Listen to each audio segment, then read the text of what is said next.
Welcome to this presentation in which we're going to cover Chapter 13 from our textbook, and the name of this chapter is Performance under Article 2.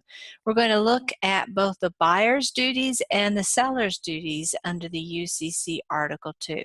Because of course when we're talking about Article 2, we're talking about the Uniform Commercial Code. We left the safe, secure, warm and fuzzy world of the common law, and we are venturing and continue to venture into the world of the UCC, which hopefully isn't too scary. But I'll be honest with you, as we go into this chapter, it might get a little bit scary. Not, slasher movie scary. We're not talking Friday the 13th or Freddy Krueger type of scary, but there will be some terms that will perhaps throw you a little bit for a loop. I've taught contract law for many, many years, and of course I went to law school and have dealt with contracts from throughout my professional life. And I'll be honest with you, most of the stuff that we cover in the chapters in this course, I don't really need to review before I talk about them, except maybe to think through what examples do I want to talk about. The substance is pretty straightforward and material that I don't have to refresh on to be able to be familiar with it. This chapter, though, I always do spend 5 or 10 minutes reviewing the vocabulary just to make sure I don't stick my foot in my mouth and get something backwards. The point I'm trying to make is that these terms aren't very intuitive, and so expect to spend more time on the vocabulary in this chapter than you have on previous chapters. At least that's my experience with the material here. Okay, so let's get started. So we're going to talk about what the buyer has to do and what the seller has to do in this chapter. But before we get there, we're going to talk a little bit more globally about what's going on in the relationship. Of course, whenever you have a UCC contract, you're going to have two parties. I mean, that's true really for any contract. You can have more than two parties, but you're at least going to have two parties. And traditionally in a UCC contract, you're going to have a seller and you're going to have a buyer. And the seller is giving goods. Giving is the wrong word, but of course providing goods, stuff to the buyer. And typically the buyer is giving money in exchange for it. Those are the two roles. That's what the exchange looks like. Both parties, whether the party is the buyer or the seller, has the duty of good faith with respect to the transaction. So I can't intentionally lie or mislead the other guy in my transaction. There is some notion in a contract, and this is also a common law notion, so this is not unique to the UCC by any means, that we're not adversaries when we're in a contract. It is true that there are some respects that it is a zero-sum game. If the buyer is able to persuade if the seller is able to persuade the buyer to pay $500 for the item instead of $450, well, that means that the seller has $50 more in his pocket and the buyer has $50 less in her pocket. So in that sense, it is a zero-sum game. The more the buyer pays, the less the buyer has to use in some other means, and the more money the seller has. But there are other respects where it's not an adversarial or zero-sum game. After all, the buyer is typically in the business of selling. The buyer is looking for people to enter into these transactions with. And then, of course, the seller wouldn't be arranging to buy whatever the seller is selling if the buyer didn't think that this was a useful thing for it to engage in. So there is some notion of win-win going on, as well as, of course, the negotiation process. So we have this duty of good faith. But let's look at individually what the seller's duties are versus what the buyer's duties are. I think you'll see when we look at these duties that they're pretty intuitive. They're probably things you would have thought, well, yeah, of course the seller has to do that. Oh, well, of course the buyer has to do that. We're really just making explicit what you would have otherwise considered the role of the buyer, the role of the seller. So let's consider it. One item that we have is that the seller has to deliver goods that conform to the contract, and we call these conforming goods. So you can see here we have this word conform to the contract. This actually isn't, oops, I guess I hit the wrong button here. This actually, here we go, highlighter. This actually isn't a definitional term. Okay, I'm failing miserably here. Pen, there we go. This actually isn't a Not sure what's going on here. Okay, well, we won't worry about it. This actually isn't a definitional term that we have here, but I think it's useful to pause because conform is not maybe the most common word that we have in the English language in everyday conversation. But if we break it down, I think we can see how conform fits our expectations. So of course, form, we're familiar with that. This is something, when we talk about the form of something, we're talking about the shape of it or how we're going to use it. So for example, the form of a car would have 4 tires. It would have a steering wheel. It would have some kind of interior compartment for people and items to ride around in. And then the prefix con in English means with. So when something is conforming, it's in the right form. It's the form that we're expecting it to be in. In other words, it comports or is consistent with the terms of the contract.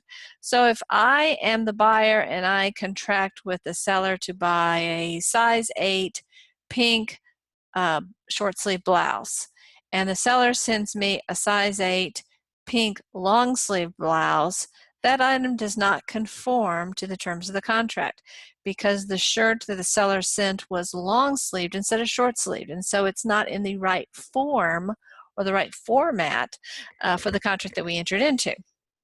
And of course, it could have been the size was different. It could have been the color was different. It could have been even that the item was different. Maybe it was should have been a woman's shirt and it ends up being a man's shirt or whatever, the particulars. Lots of different ways an item can fail to conform. And certainly we would expect that when the seller sends the item, he is going to provide an item that is consistent with the terms of the contract. And if he doesn't provide something that's consistent with the terms of the contract, then we've got a problem to solve. Probably the seller is in breach of the contract. We'll talk in other chapters exactly how we're going to address that issue. This item really isn't a topic for this chapter, although we'll talk about this in other chapters.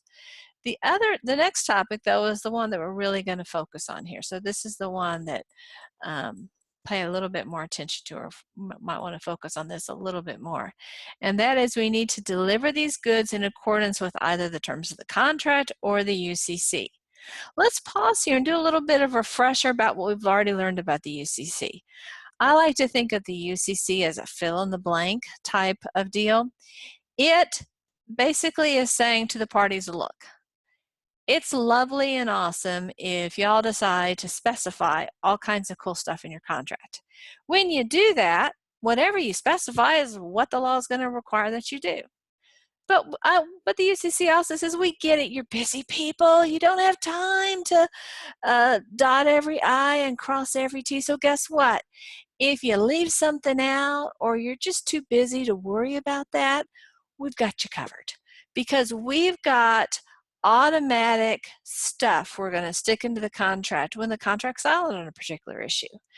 Because we think we know what most of the time business people want in these situations. So if you don't specify anything, we're going to assume you meant X for this topic. If you don't specify anything here, we're going to assume you meant Y. But if you did specify something, you specified Q, that's what we'll go with. We're not going to mark out Q and put X in. No, we're cool with what you want. So it's a fill-in-the-blank system that's not going to fill anything in if there's no blank. So we look at the contract first. If the contract doesn't give us the answer, then we look to the UCC. Okay. Now you can see there's really 2 parts, or actually this is the part that says this is what the goods ought to look like. And now we're talking about this is how the goods ought to be delivered. And again, this is going to be our major topic in this chapter, this middle bullet here. Then we have a third item, which is deliver goods at a reasonable hour. We don't want the seller delivering goods at 2 a.m. in the morning. I have a bit of a funny story. This is not actually a UCC story, but I used to travel a lot when I was practicing law, and I had just returned from a business trip. I had been traveling virtually every week for several weeks, maybe even months at this point. And honestly, I was beat. My flight had been delayed, and I did not get home until very late on Friday night. It must have been after midnight because the flight had been so delayed. And it had, I think maybe the airplane had had some kind of mechanical problem, so we had been moved from one flight to another. And one of the things that happened, which of course was highly frustrating, was that my luggage hadn't been carried over to the next flight because of all of the shenanigans and moving luggage around. So I had once I'd gotten off the flight in the middle of the night, I had also had to fill out various forms and paperwork, and I finally got home. It must have been 2 in the morning, and I was just exhausted. Well, this was in the days before everybody had cell phones, or if you had a cell phone, you still had a landline, and a cell phone was just a phone. That was all it was. And so I got home. I lived alone, and I just kind of crashed. Brushed my teeth. I don't know if I got into jammies or whatever, but I got into bed pretty quickly. And then about 2 hours later, I get a call in the middle of the night. And as I said, I was living alone, and you get a call in the middle of the night, you can't help but be a little bit freaked out. Maybe somebody's died, maybe somebody's sick. So I'm kind of getting out of my mental fog, and I reach for the phone, and I decide. I guess what happened was that I was in so much in a fog that I picked it up and, and hung it down. Again, I guess I didn't even pick it up. I'm trying to remember the details, but I decided it must have been a wrong number, I think is what I was thinking. Maybe at that time my parents were living out of the country, so I really didn't think they would be calling at that time. Anyway, so then a couple minutes later, they call again. And I think decide this time to pick up. And when I pick up, though, I just have this ba ba ba sound in the phone, and that kind of weirds me out. What's going on there?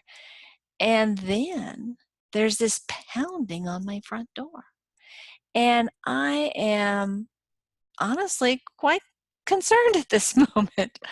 I mean, it's not a gentle knock, it's pretty much of a pounding. It's not damaging the door, but it's loud to a degree that is really not okay. And so I decide that I'm going to call 911. So I hang up the phone, and then I pick it up to dial 911, but I can't get a line.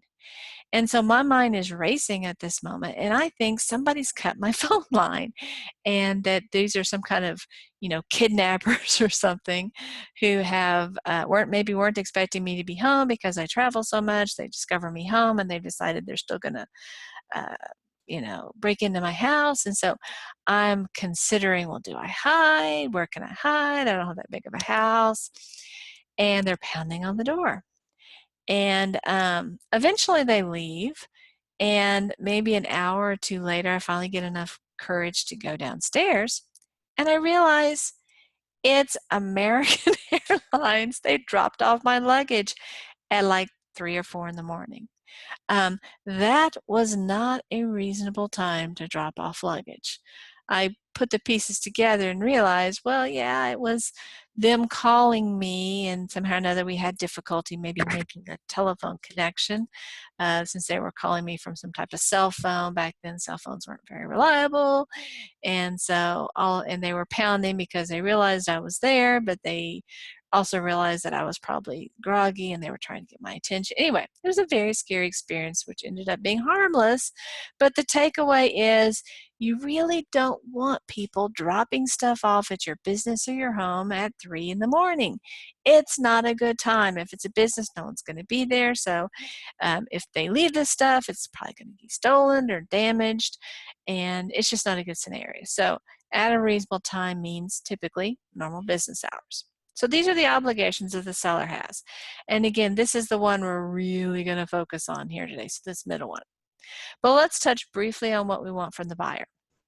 Okay, one thing the buyer needs to do is pay for the goods upon delivery. This is a teeny bit misleading because the buyer does have the opportunity to inspect the goods to make sure they're conforming. Remember, we talked about deliver goods that conform.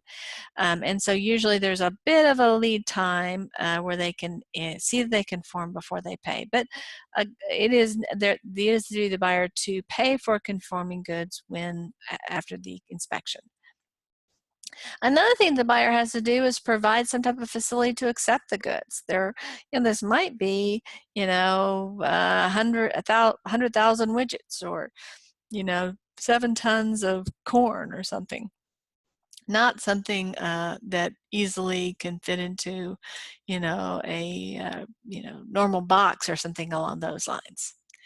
And then, of course, the buyer has the duty, once it has furnished a facility and has inspected and paid for the items, to accept them, to say, yep, I agree, these are the things that I have purchased, and now we have completed our transaction. Now, of course, the buyer only has to accept the goods if they're conforming goods, but if they in fact are conforming goods, the buyer has to complete that. So let's go to the next slide. So we're now going to focus on this middle one here. How do we decide how to deliver the items? The seller has stuff that the buyer has purchased. And so we have to get the seller's stuff that's in the seller's control over to the buyer's control. And we're going to look how that might be accomplished through 3 mechanisms. And we're going to look at delivery by common carrier, delivery by bailee, and delivery by a document of title. We're going to see, though, that really the word delivery here is kind of weird and not quite right, because only this first term here really is about delivery as we think of delivery. The other 2 terms really don't involve delivery, because when I think about delivery, I think about I've got something and I'm going to take what I have and transfer it physically to wherever you are. And now you have control of it and I no longer have control of it. That to me is what delivery is. So that's my kind of everyday understanding of it. In that context, really only this first item is that type of delivery. And we'll talk more about that later on. We're going to talk about these later on, but let me just do a little bit of a refresher about these ideas. And they're pretty commonsensical. Imagine that the contract is blank. It doesn't specify common carrier, it doesn't specify bailee, it doesn't specify bill of lading, it doesn't specify any of this stuff. It's blank. So the UCC, again, it's a fill in the blank system, and it's going to say, well, okay, we have to fill in the blank because we don't know from the contract what's going on. And let's say the items haven't been specified, hasn't been identified. Let's say that the seller has an inventory of 1,000 X's, whatever they are, maybe 1,000 TVs of a particular model.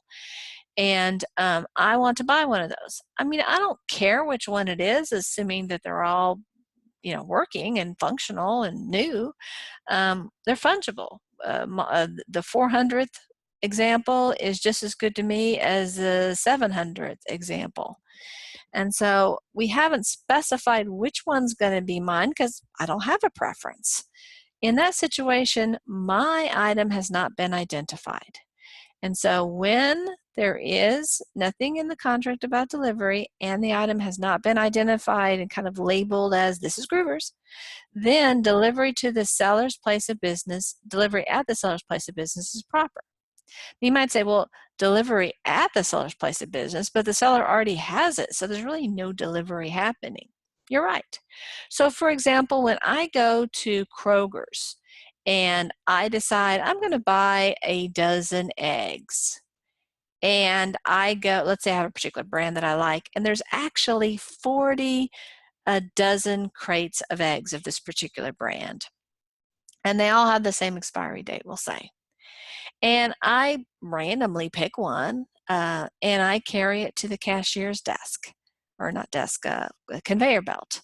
Then that would be an example of delivery at the seller's place of business.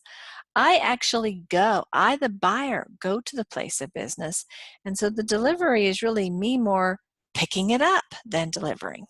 And the same thing applies when I go to Best Buy and decide I need a new printer. Best Buy, quote unquote, delivers it to me when I come and take it away.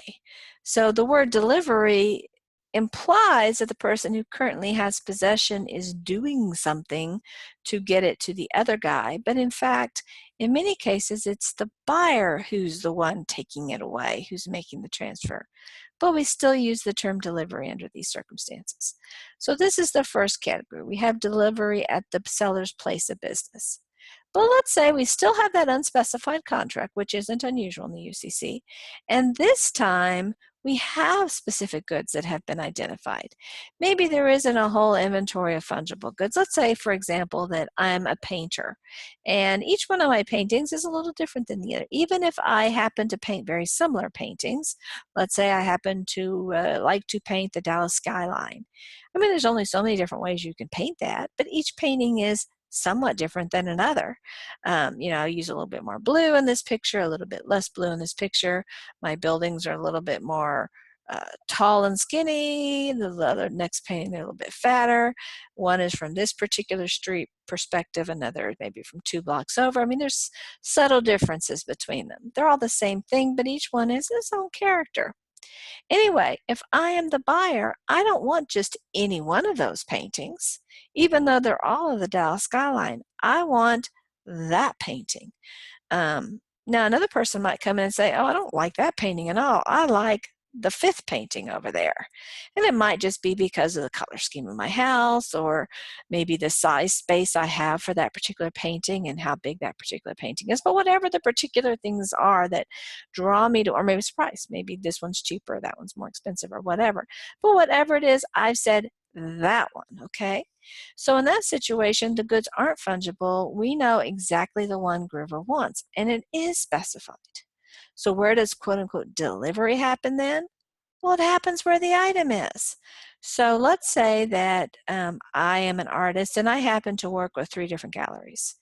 And I also keep some paintings in my studio. So there's 4 different places this painting might be.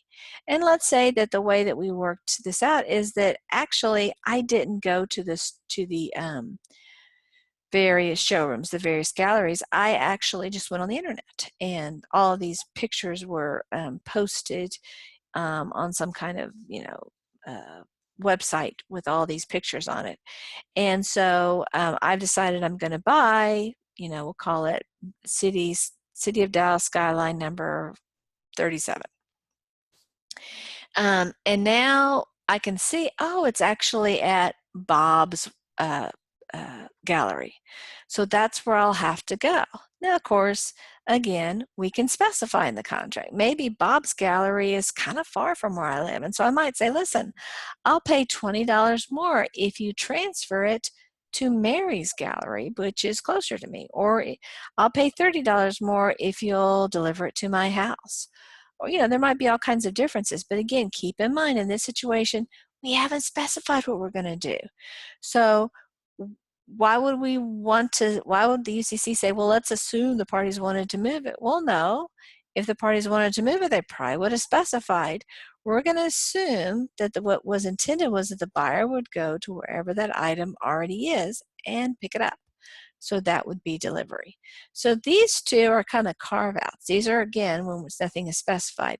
But now we're going to talk about these 3 up here, where there is some specification. Okay, so let's flip to the next slide. We're going to talk about delivery by common carrier. Common carrier is our first definition. You may be familiar with this term, and you may or you may not be. A common carrier is a business that is engaged in transporting stuff from place to place. Could also be people. For example, UPS or FedEx is a common carrier. This barge company is a common carrier. Trains and even planes can be common carriers. Certainly various trucking lines can be common carriers. An example of something that isn't a common carrier would be when you see, say, a Walmart truck or a Kroger truck. Most likely, I'm not for sure about this, wouldn't always be the case, but more likely than not, if it specifies the name of the company on the truck, it's probably owned by the company. And so therefore, the only thing that this truck is doing is transporting stuff that already belonged to the company. So therefore, it's really not in the business of transporting stuff. It's for compensation, it's something owned by a particular carrier. So it's not common. Common suggests, hey, we're available to be hired out to anybody who wants to use us. A Walmart truck isn't willing to deliver Target merchandise. A Kroger truck isn't willing to deliver Albertsons stuff. It's because it's focused on this one entity because it's owned by that one entity. So common carrier is one that's in the business of just transporting. It's not going to actually use the products, it's just going to move it from here to there. Generally speaking, the seller is going to have to deliver the goods to the carrier. Now, of course, if we're talking about UPS or FedEx or even some of these other lines, they may well come to the business. There might be some, upcharge for doing that. Obviously, you can go to a UPS location and deliver it, or you can have them come to you. But somehow or another, there has to be an arrangement made to get the item from the seller to the common carrier, and then the common carrier is going to transport them to the buyer. So this is the common carrier is the link between the seller's location and the buyer's location. And of course, once the common carrier brings the items to the buyer has to accept and pay for them. If the buyer, and it doesn't necessarily mean the buyer pays at the time some kind of COD or cash on delivery system, but the buyer needs to, relatively soon go ahead and complete the transaction. This is the common carrier arrangement. That's usually pretty straightforward, not a lot of issues, but let's consider something. Actually, we're not going to usually go into it. We'll talk about the common carrier situation in a little bit more detail in a couple minutes. We're going to continue on here, though. Here we go. Oops. And talk about the Bailey situation next.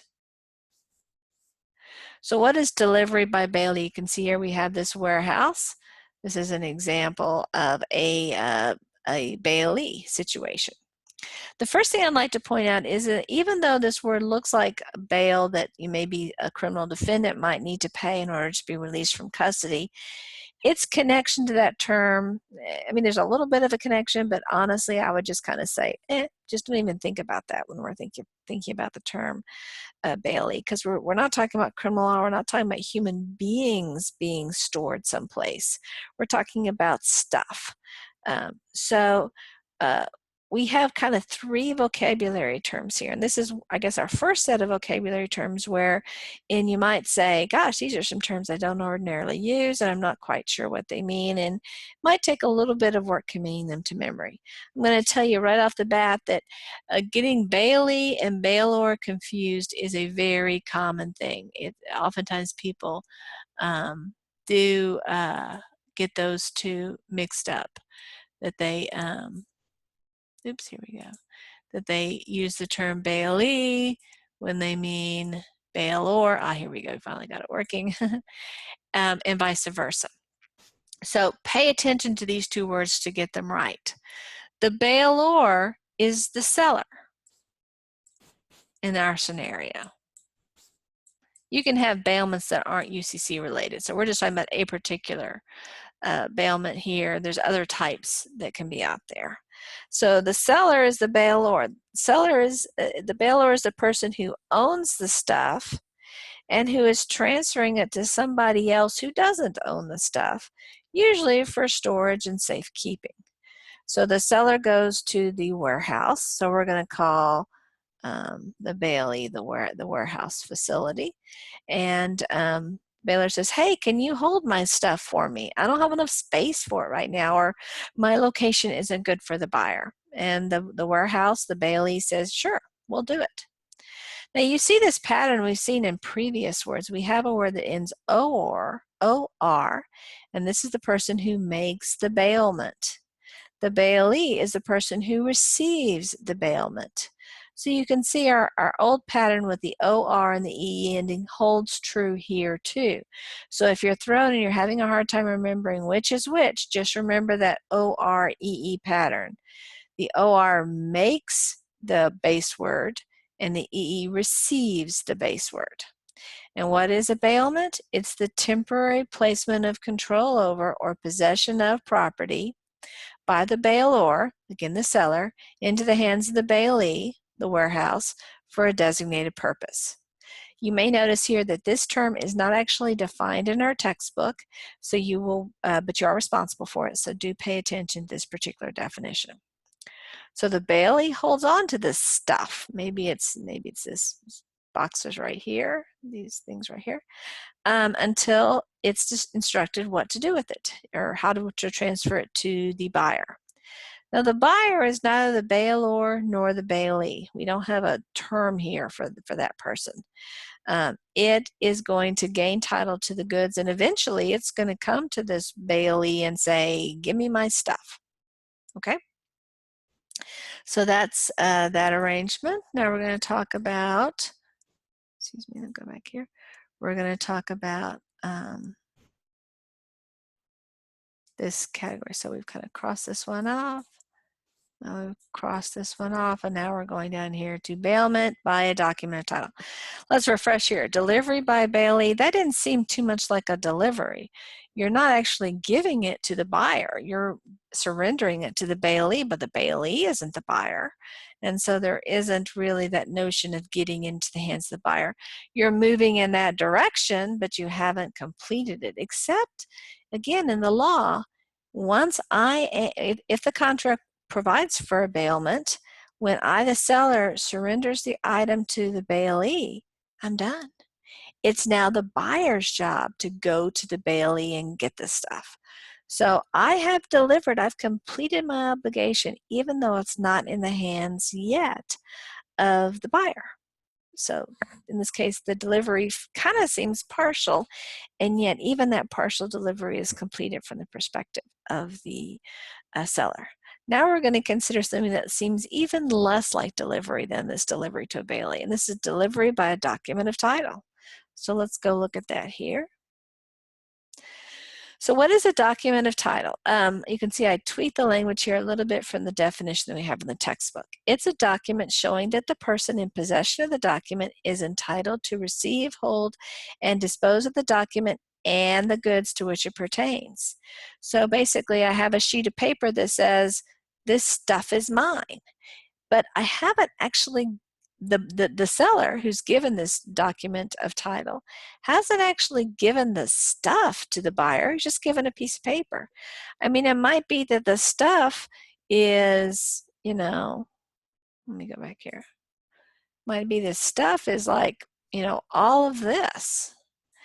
And to demonstrate ownership, the seller has just given the buyer a piece of paper, something maybe like this. And by giving that piece of paper with the right words on it, obviously, the seller has delivered the goods to the buyer. Now, of course, that seems crazy because the buyer just has a piece of paper. He doesn't have a single one of the goods. He doesn't have any of this stuff. But we call it delivery because, again, the parties have negotiated over this. They have decided this is how they want to effect delivery. And now the buyer has to take this piece of paper and take it to that warehouse or whatever, oops, sorry, and get the items. So the delivery by a document of title isn't really a delivery of any of the single items. A common document of title that people use in this situation is called a bill of lading. There's other names. Another name is a warehouse receipt, but bill of lading is probably the most common name. So this is, let's just be a little bit more specific. And by the way, the term bill of lading is a term that we don't actually have in our textbook, but you are responsible for knowing. It's a document signed by a carrier that evidences the receipt of goods for shipment to a specified designation and person.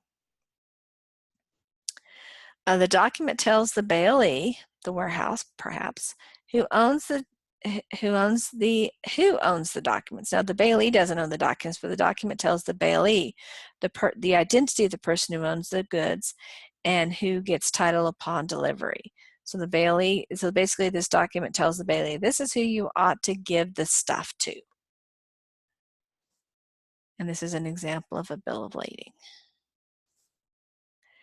Okay, so we have now gone through our 3 categories of quote-unquote delivery.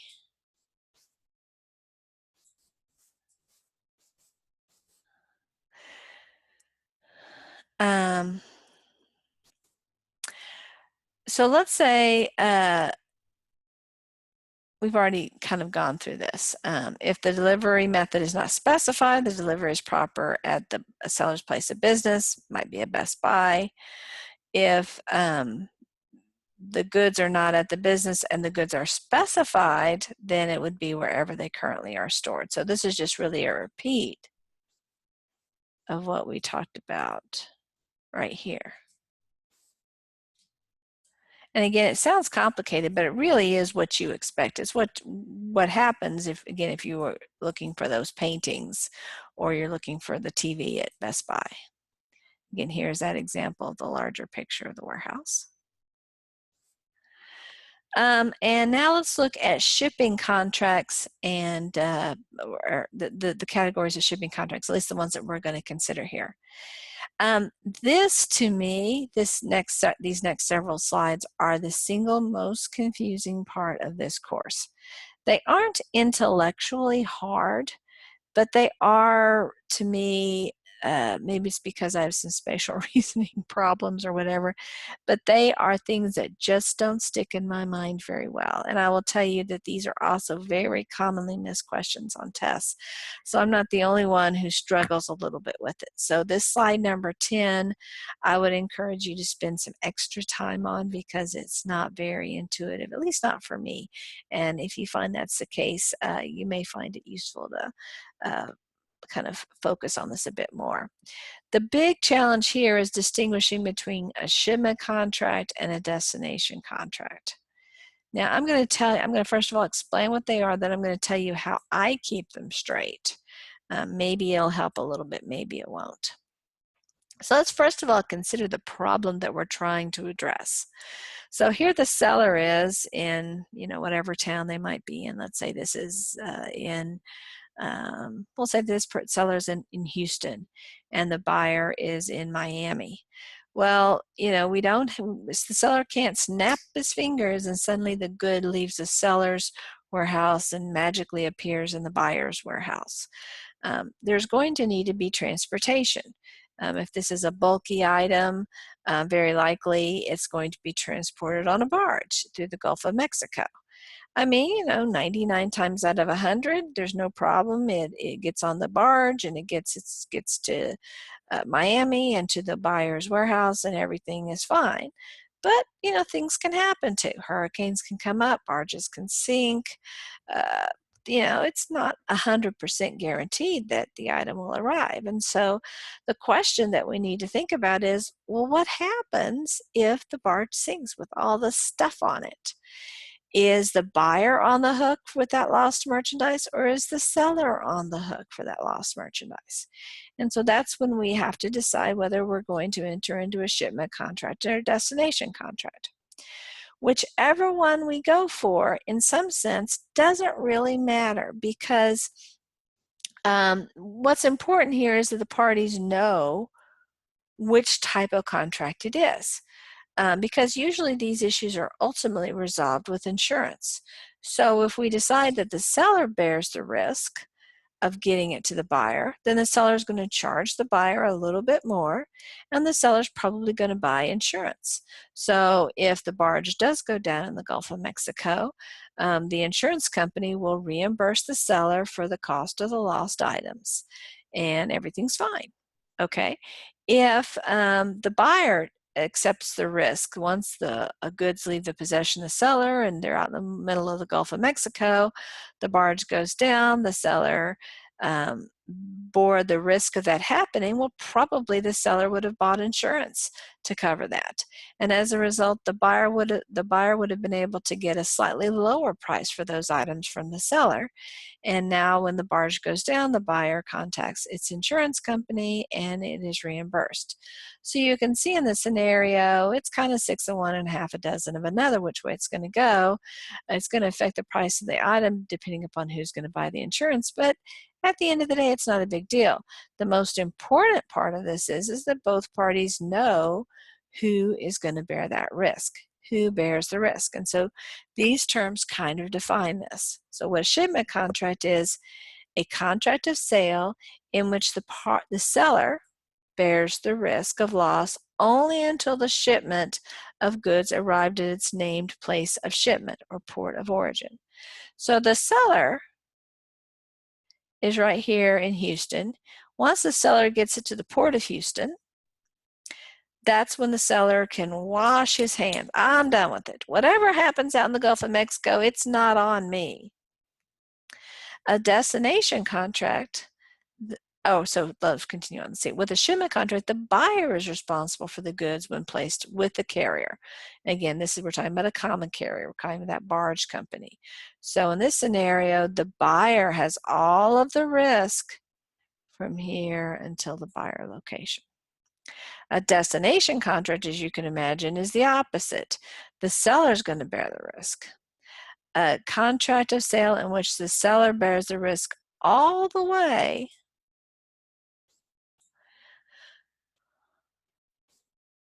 I don't know, I had a comma there, disregard that comma, until the shipment of goods reaches its named place of arrival. These are two terms that are not defined in the textbook, but you are responsible for them. So with the destination contract, the buyer becomes responsible only when the buyer receives the goods. Okay, so how do you keep these terms straight? The names themselves are just not intuitive. They don't create an image. I mean, I would love it if our terms were seller responsible contract and buyer responsible contract or something like that you could look at and go, okay, now that I understand the concept, these terms make perfect sense. But to me, shipment and destination contracts just don't help me a lot. This, however, is my little piece of advice to help just a little bit, and that is view the transaction from the perspective of the seller. And it makes sense that we look at it from the perspective of the seller because we know almost certainly the seller is a merchant. The buyer might be a merchant or the buyer might be an end-of-use consumer. And so we're going to see that oftentimes it's the seller who's kind of thinking through these issues maybe a little bit more than the buyer. And so when we look at it from the seller's perspective, we're thinking to ourselves, the seller is thinking, how long am I going to be at risk? Am I going to be responsible? And here, well, I'm only responsible until it gets to the ship, until it is actually shipped. In this scenario, I'm responsible until it arrives at its ultimate destination, to the buyer. So when we view it from how long is a seller going to be responsible, then these two terms make some sense. That's my recommendation. You might come up with a different system, but this one is the one I use for what it's worth. Let's consider this next slide. This will be the last one we do in this lecture. We have two terms, FOB and FAS. Again, these have to do with shipping situations, and these are analogous to, let me go back here, to our shipment and destination contracts, but they're handled a little bit different, but it's really addressing that same issue. Who is bearing the risk? Here we go. So an FOB, okay, so let's look at our example. So FOB stands for free on board. And again, we're still viewing it from the perspective of the seller. This is our hint here. So the seller, we'll say, is in Houston, and this is misleading because these are terms for shipping. And so obviously there is no river or ocean between Houston and Dallas. So this example is not actually correct. But imagine that Houston and Dallas were separated by some huge body of water. We'll say the I-45 is actually this is the Mississippi, for example. Okay. So the seller is in Houston and the buyer is in Dallas. FOB Houston, so we're looking from the perspective of the seller, means that the buyer assumes the risk of something bad happening between Houston and Dallas. So the seller says, I am free on board once I get it to the port of Houston or to wherever that location is in Houston where it gets with the common carrier.